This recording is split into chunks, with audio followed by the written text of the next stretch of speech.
This is Bull with LTAPerformance, and in this video you will learn how to eat out on a diet so you can still be able to hit your weight loss goals. I know it sounds crazy to be able to eat out on a diet and still get results, but it's actually possible when you use the right methods that will have you able to enjoy some of the foods you love eating out, but still be able to lose weight. So be sure to like and subscribe to this channel. What do I know about eating out on a diet? Well, for one, I've done it plenty of times with myself. I love food, and there's certain things I'm not going to give up. And I know that I like to eat out a couple times a week, and I know that it's going to happen. So why would I go on a restrictive diet knowing that I would be miserable? And I've adapted the same type of methods with my clients so they can still be able to enjoy the life that they have. Because for many that are listening, I know you probably eat out within your significant other, your family, you have personal meetings, right? Networking events that you're gonna have to eat out on, right? And that's not even including all the tons of celebrations that we have throughout the year and holidays that we may have where we're going to eat out. So it's so important that we understand that it's possible to eat out and still get results on the diet. Even if you're having a vacation, you can do it. You know, I've helped hundreds of clients, and many of these clients have had to eat out to still get success for their goals. So I know what it takes, but it is a way to do it. And before we begin, this is a disclaimer. This has nothing to do with cheat days. I have tons of videos that I've covered on cheat days, and I've gone over why cheat days are destructive for your results, and it doesn't work, and it's the wrong way to think about when you do eat out.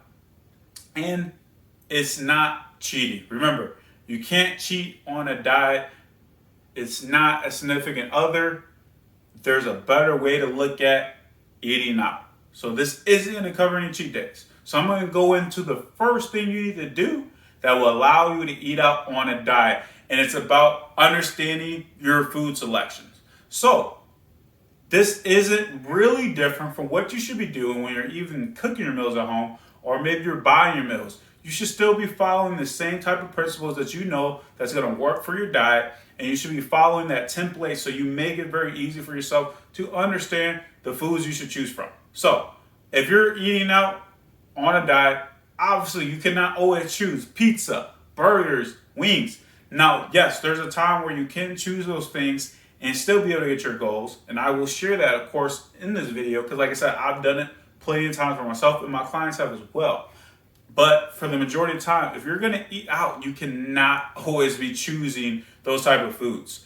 I've had clients, like I said, that have done it. You know, I remember even a client that I had ate out 6 times a week, and he was still able to hit his weight loss goals. But it went through this first concept of going out, is understanding your food selection, understanding what foods you need to eat when you're going out. A lot of these restaurants nowadays understand that we are more health conscious, so they have a lot of options that fit for our different preferences and our different goals. So they are on the menu, but you can't overlook them, right? You got to look at them and see what they actually cover. And these menus have the calories right then and there to tell you, okay, how many calories you're going to be eating, so you can understand where you need to be at for your goals. So remember, you need to be in a calorie deficit on a diet when you're trying to lose that weight, right? So it's very critical you understand it. So look for the options that are going to be the best, right? The less processed foods, the foods that are high in protein, right? High in fiber, right?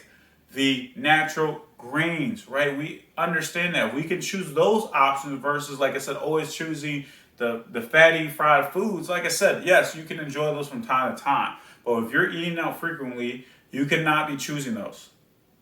You know, so understand, okay, you know, I'm going to go for that type of high protein. I'm going to make sure when I'm choosing my sides, I'm not going to be choosing these sides that are very high in calories. You know, I might choose two veggies within my sides, right? Because I understand that. I'm not going to always get the fattest, animal protein cut, right? I might go for more of the leaner options because I know it's going to fit within my calories, right?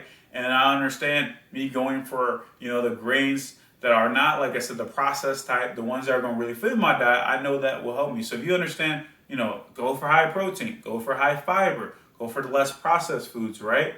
If you kind of understand that, then you're going to be really good, right? And if you can obviously avoid the majority of the time the most basic ones, right? The really fatty, the really fried foods for the majority of your selection when you're going out eating, then it makes it very simple, right? And then if you do need to make adjustments in menus, remember, you have the option to do that. Even if the typical menu might not come with what it has on there, remember, you can always substitute things out. You can substitute things out. You can get really creative with it, right? Maybe have a salad for one of your sides. If it, like I said, if it's going to have a lot of different calories in the side you may pick. Or if it comes with a couple of the entrees, right, going for the salad, or going for something that is going to be better, instead of, hey, maybe the fried shrimp, you go with the grilled shrimp, right? Same thing with some of the different foods. These are simple options you could choose, and you follow those certain templates as far as the principles. And I do the same with my clients and myself, because I understand that, hey, if I'm going to eat out this many times, I have to still stay within my goals. So I need to understand, I need to make the right selection. So really understand that your food choices as far as the selection when you're eating out is going to make a big difference. You really need to understand that. If not, you're going to have problems. So this is really the first big one that you need to do. The second one that is a big one as well is understanding how can you backload your calories for those meals.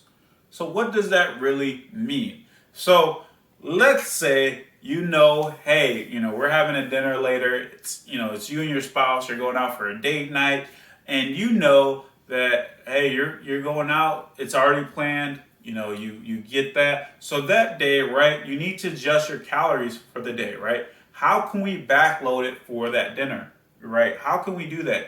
Even if it may be a lunch, how can we backload that in the middle so we can balance it out? Now, this is something that's very important to understand. I've done it for myself as well. So there's different techniques you can do. One, you can fast more that day.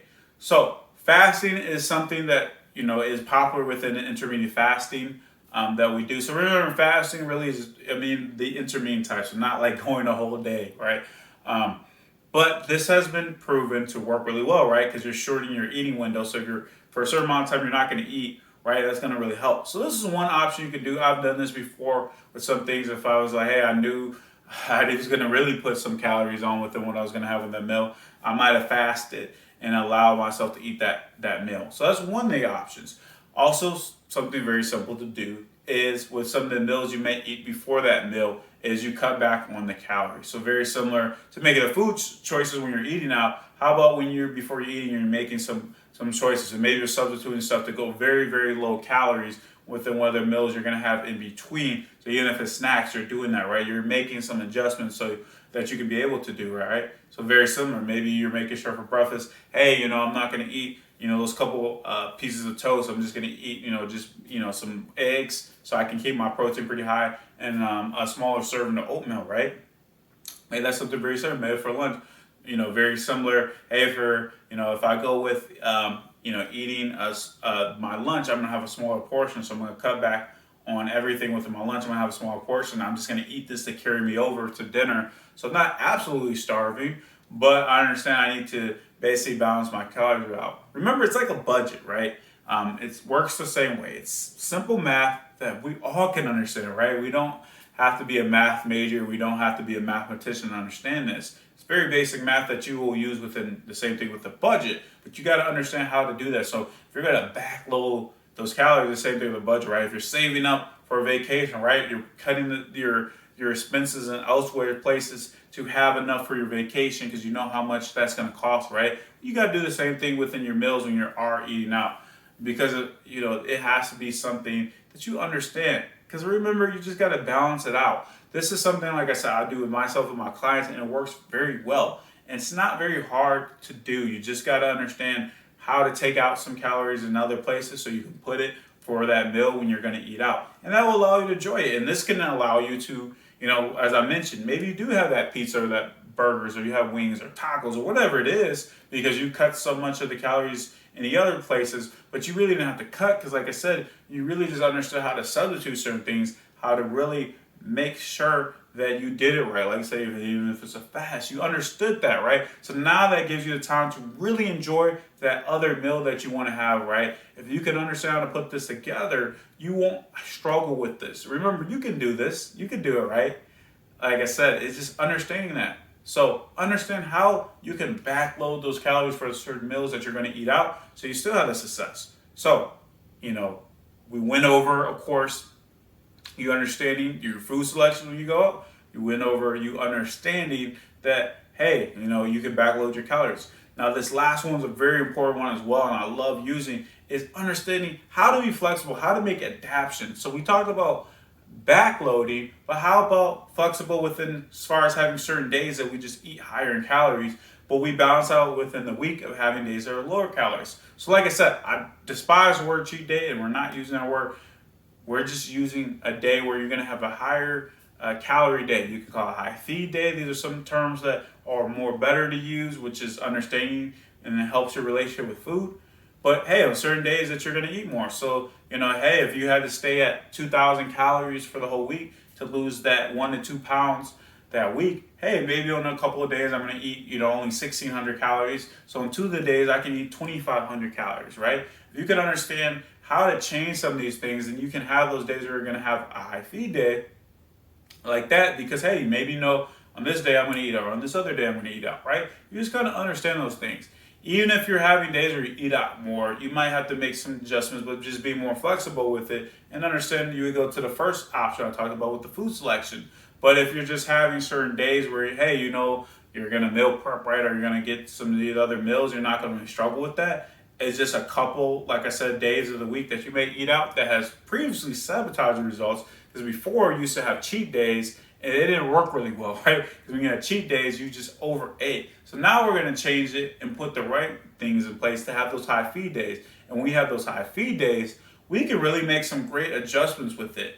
Now, doing this, like I said, it just takes the right method to do it. Just understand how many calories that week you need to eat to be able to lose the weight. And then, like I said, you make adjustments on some of your days so you can make sure you have more calories on the other days. Like I said, it works the same way within having a budget. Like I said, just using an example before, right? If we understand that, hey, we need to save up for a vacation, or hey, I want to buy this bigger gift, or I'm saving up for a house, car, right? We do understand those same concepts, right? You can do the same thing with your diet so you can make sure that you have the success. Remember, you don't have to give up the foods you love. You don't have to give up the lifestyle you love. If you love going out to eat, trust me, don't give it up. I don't give it up. My clients don't give it up. And you shouldn't have to give it up either. You just need to understand how to put these right methods that I've just gone over that's going to really help you. So let's recap it. Remember, the first thing you do is just understand your food selection. Use your templates as far as your principles of what you need to do. So as we cover, high protein, high fiber, less processed foods, right? Understanding what we need to eat more of. Understanding what you need to eat more of actually will allow you to be in that calorie deficit. Understand that. Secondly, right? Backloading. How important backloading can be, right? We understand to change some of the things we might eat during the day and then allowing us to give more calories within those certain meals is very simple for us to do. Or maybe we do an intermittent fast throughout that day to cut down our eating window so we have more for that meal later or wherever time of the day. It could be any time of the day, but we just have to make adjustments. Even if it was in the morning or for the afternoon for lunch, we could do the reverse and do it at the end of it, right? It's just understanding that concept. And lastly, what we just covered, right, is understanding how you can be flexible with having certain days where you have higher, intake, so high feed days, and not cheat days that actually sabotage results because they lead to binges, right? Well, let's do it the right way. So I would love to hear what you got out of this. Have you used some of these tips? Let me know in the comments and tell me how this is going to help you with your goals. So be sure to like and subscribe and watch the next video.